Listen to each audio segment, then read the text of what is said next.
안녕하세요.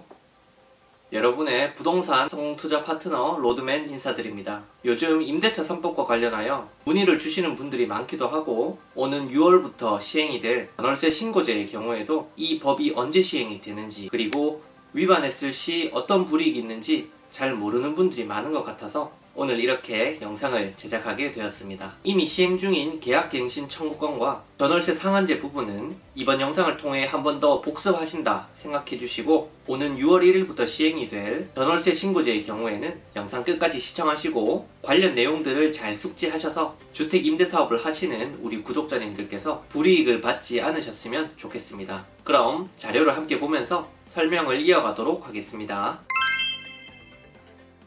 작년에 법안이 통과된 임대차 3법은 크게 계약갱신 청구권, 전월세 상한제, 그리고 전월세 신고제로 구성이 되어 있습니다. 먼저 2+2로 잘 알려져 있는 계약갱신 청구권에 대해 설명해 드리겠습니다. 계약갱신 청구권은 계약 만료 6개월 전부터 계약 만료 1개월 전까지 임차인이 임대인에게 1회에 한하여 계약을 갱신할 수 있는 청구권입니다. 그리고 2020년 12월 10일 이후에 최초로 체결이 되었거나 갱신이 되었던 계약의 경우에는 개정된 임대차 보호법이 적용이 되기 때문에 앞으로는 6개월에서 1개월이 아니라 6개월에서 2개월 전까지는 계약 갱신의 의사를 밝혀야 합니다. 이렇게 계약 갱신을 하게 되면 기존 2년에 추가로 2년이 더해져 임차인에게 최대 4년간 거주가 보장이 됩니다. 임대인의 경우에는 본인 혹은 직계 존비속이 실거주를 희망하는 경우에는 계약갱신 청구권 거절이 가능합니다. 단 이렇게 거부권을 행사한 이후에 새로운 임차인에게 주택을 재임대하게 될 경우 적발이 되면 임차인에게 법에서 정한 금액으로 손해배상을 해야 합니다. 그럼 손해배상액이 얼마인지 알아보도록 하겠습니다. 임대인이 허위로 계약갱신 청구권을 거절한 경우에는 임차인에게 손해배상을 해야 합니다. 먼저 임대인과 임차인 간에 협의된 손해배상 예정의 그 금액으로 배상을 해야 하겠고요. 이렇게 예정된 배상 금액이 없으면 이번 항목의 세 가지 경우에 해당하는 산출 금액들 중 가장 큰 금액으로 손해배상을 해야 합니다. 첫 번째는 기존 월세 3개월 분이고 전세였다면 2.5% 전환율로 월세 전환을 하여 계산을 하면 됩니다. 전월세 전환 부분은 영상 후반부에서 좀 더 자세히 다뤄볼 예정이고요. 두 번째는 신규 임차인 임대료에서 기존 임차인의 임대료를 뺀 금액을 2년치로 곱하여 나온 금액입니다. 그리고 마지막으로는 갱신 거절로 인해 임차인이 입은 손해액 중 가장 큰 금액으로 임대인이 임차인에게 손해배상을 지급해야 합니다. 다음으로 임대인이 합법적으로 갱신 거절을 할 수 있는 사례들을 정리해봤습니다. 세입자가 2기 이상의 차임액을 연체한 경우에는 갱신 거절뿐만이 아니라 계약 해지도 될 수 있겠고요. 거짓 부정한 방법으로 임차한 경우라 함은 임차인이 명의 도용을 했거나 임대주택에서 불법적인 영업장으로 활용하는 경우를 의미합니다. 다음으로는 임대인이 이사비와 같은 소정의 위로금을 임차인에게 지급하고 갱신 거절을 협의하는 것이고요. 다음으로 임대인 동의 없이 전대한 경우에는 원칙적으로 전전세 등과 같은 경우에는 반드시 임대인의 동의가 필요한데 임의로 전대를 했다면 갱신 거절 및 계약 해지의 사유가 될 수 있습니다. 그리고 당연한 얘기지만 주택의 전부나 일부를 고의 또는 중과실로 파손한다면 임대인은 갱신 거절을 할 수 있습니다. 다음으로 여섯 번째는 주택의 전부 또는 일부가 멸실되는 경우에는 주거의 기능이 상실되었기 때문에 갱신 거절이 가능하고, 주택을 철거, 재건축해야 하게 되는 경우에는 사전에 철거에 대한 안내가 있었거나 이미 훼손이 되어 안전상의 문제가 있거나 그 밖에 재건축 지역에 포함이 되어 폐거를 해야 하는 경우에는 갱신 거절이 가능합니다. 그리고 앞서 설명드렸던 임대인 본인 및 직계 존비속이 실제 거주를 하게 된다면 갱신 거절이 가능하고, 앞서 언급된 사례와 유사한 성격의 임차인의 의무를 현저히 위반하거나 임대차를 계속하기 어려운 사유가 있다면 갱신 거절을 할 수 있습니다. 대표적인 예로는 임대인 동의 없는 인테리어 공사를 하여 원상 회복이 불가능하게 만들어 두는 경우가 이에 해당합니다. 이상으로 계약갱신 청구권에 대해 알아보았고요. 다음으로는 전월세 상한제입니다. 계약이 갱신될 때 5% 이내에서 전월세 상한을 정하여 차임을 조정하라는 것인데요. 좀 더 자세히 살펴보면 다음과 같습니다. 직전 임대료의 5% 이내로 증액이 가능하고요. 각 지자체의 조례로 달리 정할 수 있습니다. 예를 들어 2년 계약을 했는데 2년 뒤에 임차인이 계약 갱신을 요청하면 임대인과 임차인은 5% 범위 내에서 차임을 조정할 수 있다는 것이죠. 그리고 기존의 전세계약에서 계약갱신 청구권을 통해 월세로 전환 시 주택임대차보호법에 따른 법정 전환율이 적용됩니다. 전세에서 월세로 전환하는 방법은 10%와 기존금리 0.5% 플러스 2% 중 낮은 비율로 하게 되고요. 현재 시점에서는 10%와 2.5%를 비교했을 때 2.5%가 낮기 때문에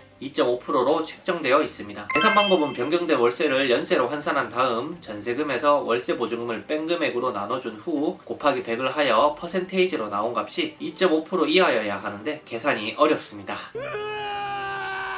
그래도 걱정하지 않으셔도 됩니다. 렌트홈 사이트에 접속하셔서 자동 계산기를 사용하시면 간편하게 전환을 할 수 있습니다. 먼저 포털 사이트에서 렌트홈을 검색하여 렌트홈 홈페이지로 접속합니다. 렌트홈 첫 화면에서 우측 가운데 부분에 보시면 임대료 인상률 계산 아이콘이 있는데요. 클릭해줍니다. 그럼 임대료 계산이라고 하는 팝업 창이 뜨는데요. 여기에 변경 전에 임대보증금과 월 임대료, 변경 후에 월세 보증금을 입력해주고 인상률은 5%를 넣고 아래에 계산하기 버튼을 누르면 월세로 전환했을 때 최대 한도가 계산이 됩니다. 저는 예시로 보증금 3억 전세를 보증금 1억으로 낮추고 월세를 받게 된다면 얼마를 받을 수 있을지 계산을 해봤고요. 임대보증금의 3억, 월 임대료의 0원, 그리고 변경 후 임대보증금의 1억, 임대료 인상률 5%를 입력하고 계산하기를 누르니 파란색 박스에 나온 금액처럼 44만 7,917원이 출력이 되는 것을 확인할 수 있습니다. 즉 월세 전환 시 최대 이 금액까지 월세를 받을 수 있다는 것이니 참고하시고요. 다음으로는 전월세 신고제입니다. 앞서 두 법은 이미 시행이 되고 있지만 전월세 신고제의 경우에는 각 지자체에서 시스템을 구축하는데 시간이 걸리다 보니 올해인 2021년 6월 1일로 시행일자가 늦춰진 상황입니다. 전월세 신고제는 오는 6월 1일부터 임대차 계약을 하게 되면 30일 이내에 주택소재지의 시군구청에 계약 당사자, 보증금, 임대료, 임대기간 등의 계약 정보를 신고를 해야 한다는 것입니다. 원칙은 임대인과 임차인이 공통으로 신청하는 것이지만 한쪽이 거절할 경우에는 단독 신청도 가능합니다. 그리고 전월세 신고 시 임대차 계약서를 첨부하여 신고하면 확정일자를 부여한 것으로 간주해주니 참고하시고요. 오피스텔이나 고시원 등의 비주택의 경우에는 해당 사항이 없으니 참고하시고요. 그리고 이 부분이 중요한데요. 6월 1일부터 임대차 계약을 하시게 된다면 계약 후 30일 이내에 꼭 신고를 하셔야 합니다. 그렇지 않으면 미신고 과태료가 100만원이 부과되고 만일 계약 정보를 거짓으로 신고하게 되면 500만원의 과태료가 부과될 수 있으니 반드시 기간 내에 전월세 신고를 정확하게 해주셔야 하겠습니다. 제가 누누이 얘기 드립니다만 몰랐기 때문에 봐달라 이런 말이 잘 안 통하잖아요. 이렇게 안 나가도 될 돈이 나가게 되는 것을 잘 지키는 것도 재테크의 한 방법이라고 저는 생각하고 있습니다. 다음으로는 전월세 신고와 관련된 참고사항들을 몇 가지 알려드리겠습니다. 먼저 신규 계약뿐만이 아니라 계약이 변경되거나 해지가 되더라도 확정된 날로부터 30일 이내에 반드시 신고를 해야 합니다. 그리고 전월세 신고를 하게 되면 지자체에서는 신고 필증을 교부해줍니다. 그리고 많은 임차인분들께서 전입신고와 확정일자에 대해 헷갈려 하시더라고요. 전입신고와 입주를 하게 되면 대항력이 발생하게 되는 것이고요. 확정일자를 받게 되면 향후 경매로 물건이 매각되었을 때 배당 등의 우선순위의 기준이 되기 때문에 참고하시면 되겠습니다.